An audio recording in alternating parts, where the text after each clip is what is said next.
பள்ளி கல்வித்துறை அமைச்சர் இருக்கிறாங்க. அவங்கள்ட்ட அந்த ரிவ்யூ மீட்டிங்ல கூட நிறைய டிஸ்கஷன் போயிட்டு இருந்துச்சு. நிறைய இப்போ முறைகேடுகள்லாம் சொல்லிட்டு இருந்தாங்க. நிறைய பேர் மேல வழக்கெல்லாம் போட்டிருந்தாங்க. சில இடத்துல பாத்தீங்கன்னா கட்டாயப்படுத்தி தான் காசு வாங்கியிருக்கிறாங்க. அதுல ஒரு மிகப்பெரிய ஒரு பாதிப்புப்பட்ட ஆள் நான்.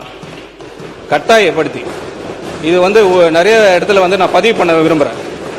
அதுக்கு முழுக்க காரணம் என்னன்னு கேட்டீங்கன்னா, இங்க சாட்சின்னு கேட்கறாங்க, எவிடன்ஸ் கேட்கறாங்க. அது டாக்குமெண்ட் எவிடன்ஸ் வந்துட்டு போகுது. இங்க நானே ஒரு எவிடன்ஸ் தான், நானே ஒரு சாட்சி தான். ஃபார்மர் எஜுகேஷன் மினிஸ்டர் அவர் சபையில இல்ல, அப்படி இருந்தா சொல்லியிருக்கணும். பட் வேற வழி கிடையாது. நான் டிஸ்க்ளோஸ் பண்ணக்கூடாதுன்னு நினைச்சேன். அவர் வழி இல்லை. கடந்த 3 நாட்களா இந்த சப்ஜெக்ட் இப்படி சுத்திக்கிட்டே இருக்கு. இதுக்கு ஒரு முற்றுப்புள்ளி வச்சு ஆகணும். நாளைக்கு வேணா அவங்க கேஸ் போட்டுக்கிட்டோம், டிஃபமேஷன் கேஸ் போட்டுக்கிட்டோம், இல்ல என்கொயரி போட்டு நானே வரேன், டைரக்டா அவரை ஃபேஸ் பண்ணலாம். எந்த இடத்துல, எந்த டி நகர்ல, எந்த இடத்துல, குளோபல் அப்படின்னு ஒரு இடத்துல எவ்வளவு அமௌண்ட் கொடுத்தோம் எல்லாம் நானே சொல்ல முடியும். எல்லாரும் சொல்ல முடியும், கிளியரா அமௌண்ட் சொல்ல முடியும். இதுதான் சாட்சி. நான் சொல்லக்கூடாதுன்னு நினைச்சுக்கிட்டு இருந்தேன் சார், நான் சொல்லக்கூடாதுன்னு நினைச்சுக்கிட்டு இருந்தேன். வேற வழியே கிடையாது.